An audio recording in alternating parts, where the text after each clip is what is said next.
Have you ever felt wronged about your favorite RPG? Well, you're not alone. In this video, I'm going to give you 5 things that I hate in RPGs. But to be clear, I do love RPGs. They are my vibe. It's what I play all the time. It's my favorite genre. So I'm not bashing RPGs. There's just some things that I just can't stand with them. And that could be said with any other genre in gaming. And hopefully you guys can relate to some of them. Alright, now on to point number 1. And that is troll chest. You know the feeling when you discover a treasure chest? It feels nice. You want to see what's inside, only to discover that it is a trap. You triggered my trap card!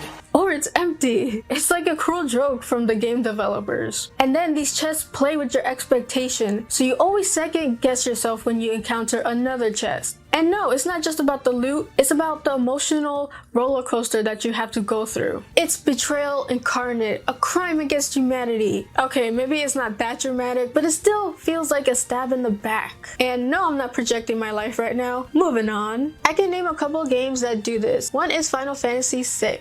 It's actually the game I'm currently playing, so it's fresh in my brain. The betrayal is fresh. But this happened in a lot of RPGs. A lot of them. Basically, I was in this dungeon and was lacking resources, and then a chest appears. I was so delighted because it could be a potion, Phoenix down, anything to help me. All it said when I opened it up was empty.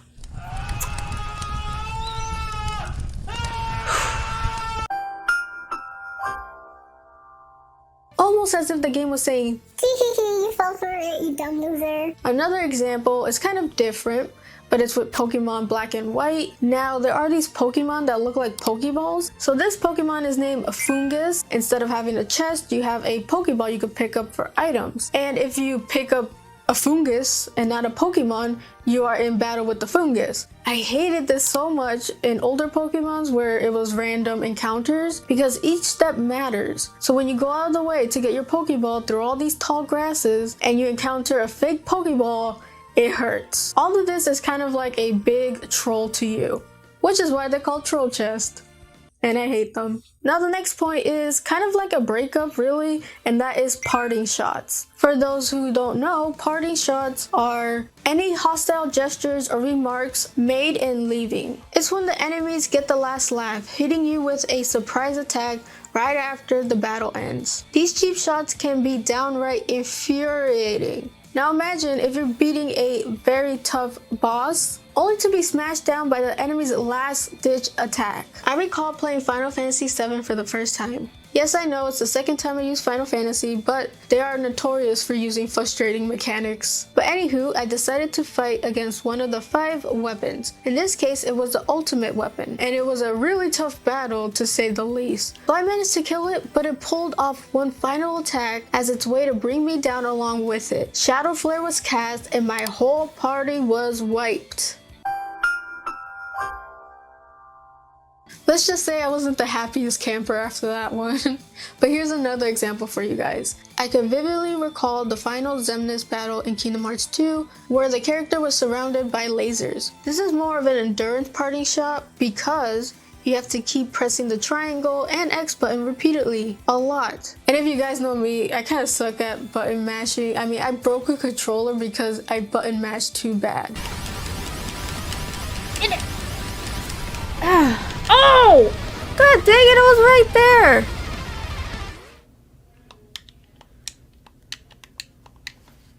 I think I broke my controller mashing it too hard. So not only do I have to keep up with the pace of the lasers, I also have to protect my controller so I don't mash it to death. And if you die from this, you have to start from the beginning. Now there is some use for parting shots. They keep us on our toes and very vigilant, so we don't get too comfortable. However, they might cross the line from challenging to downright frustrating. Now the next one is very, very infuriating. They make the previous points feel like a walk in the park. And that point is instant death attacks. Now, instant death attacks are a classic in RPGs. Unfortunately, these are the attacks that one-hit KO a player. And oh my god, it's so infuriating. You could be in the middle of a boss fight, and then poof, one unlucky hit, and it's game over. These attacks often feel like a roll of dice. And last time I checked, I'm not playing D&D. On one hand, instant death attacks create an element of risk and force us to strategically play. and force us to plan our strategies carefully.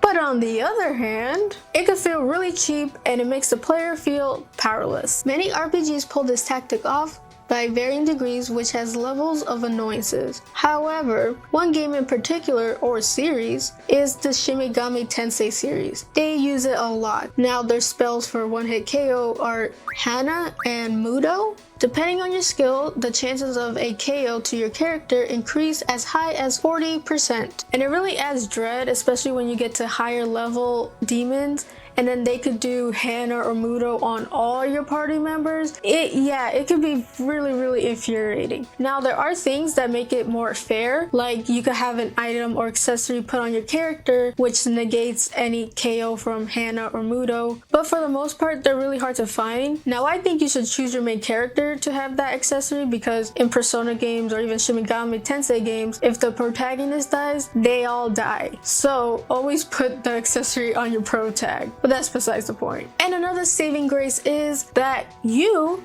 as the player, can use Muda or Hana or any one-hit KO shot. Now it does vary if it works or not. With lower level demons, you could probably get away with it, but not anything higher or near you. And of course, you can't use it on any boss fights, because bosses have automatic immunity to mostly anything, and I hate that too. It was in my last things I hate in RPGs. So if you haven't seen that, check it out. And I'm just like, why do you give us this attack if I can't use this attack? And then they use the attack on us and it works. I'm like, that's not fair. That's not fair. Now why this is really annoying to me, because in Final Fantasy VI, I used a Phoenix Down and an Elixir, which are very rare, for a character, and then the boss did death and then they just died again after I used the items. So instant death kills are annoying. Luckily, a lot of RPGs are moving away from that, but there's still some games that do that, and it's just like, dang. Y'all haven't seen me game rage. I know I stream, but I don't rage on stream. But when I'm alone, I rage so hard.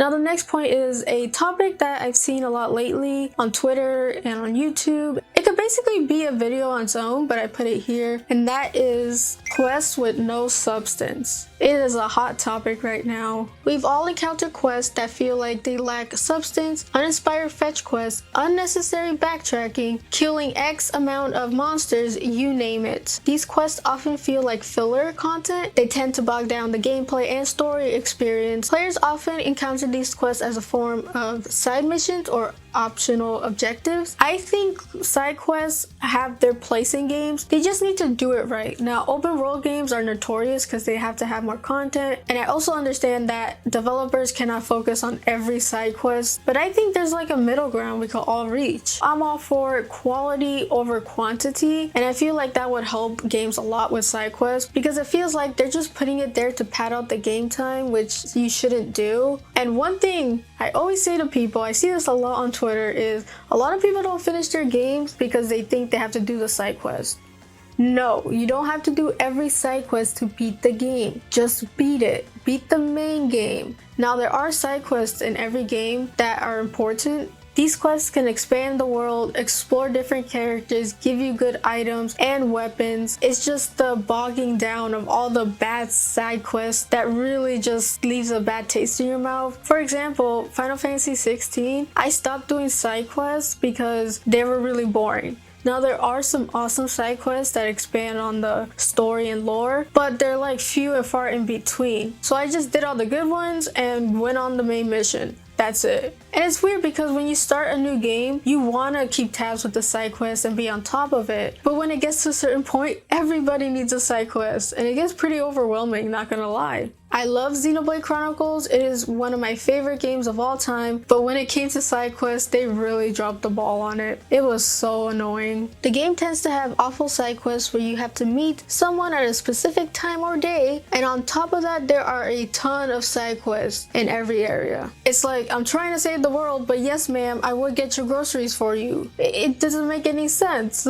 So yeah, I think a lot of you can relate to this point. I've been seeing it everywhere, and I just hate it when there's a room full of people with that exclamation mark, and I'm just like, oh my god, Bye. Alright, now on to the last point, and that is annoying requirements to get an ultimate weapon of some sort. Now, I do feel like you should have to work to get an ultimate weapon of some kind. Like you gotta jump through some hoops and stuff, but some of them could just be really annoying. And by the time you get the weapon, the boss is already beaten. It's like, what are you gonna do with it? Show it off? Probably, but that's all you could do with it. Some RPGs tackle this very poorly, where most people are like, I ain't gonna even try because I'm not gonna do this convoluted thingy. But here are some examples of crazy ways you could get your ultimate weapon. The Master Sword in Breath of the Wild. You had to go through the shrine thingy, the challenges, all for a weapon that should be automatically done. They literally give you that so late in the game that it was part of DLC. And I don't understand. Most people are finished with the main story. What do you mean you're adding something to enhance the already enhanced weapon? Oh, so it doesn't power off and you have to charge it? That's neat, but I just beat Ganon and I could care less now. So one of the biggest examples of this lunacy that is getting these weapons is in Final Fantasy X. When I played it and I saw the requirements to get Lulu's weapon, I was just like... So imagine this for a second, you're in Square Enix and the developer is like, how do we get people to get Lulu's ultimate weapon? And someone said lightning, and they're like, yeah, but it needs to be more trolly. And then he's like, how about this? The player has to dodge 200 lightning bolts without getting hit once to get her weapon. And then they were all like, genius, man. That's pretty much how it went, because who thinks of these crazy things for one weapon? They were just trolling us this whole time. Well, it seems like, Lulu, you're gonna be in the back because I am not going through that. I'm sorry, boo, no. In my opinion, it might be the ultimate weapon, but you could beat the boss with the second best weapon too. Doesn't really matter. Whew, got that on my system. I feel rejuvenated. In conclusion, these are very annoying things in RPGs. Do I think they'll get fixed? No. But it's nice to rant about it. Tell me in the comments down below what you find frustrating in RPGs. I would love to hear it. And if you like this video, then hit that like button. And if you're not yet subscribed, please smash that subscribe button. I would appreciate it. You can find my socials down below. I hope you guys have a wonderful rest of the day. And as always, play a good game. Peace, peace.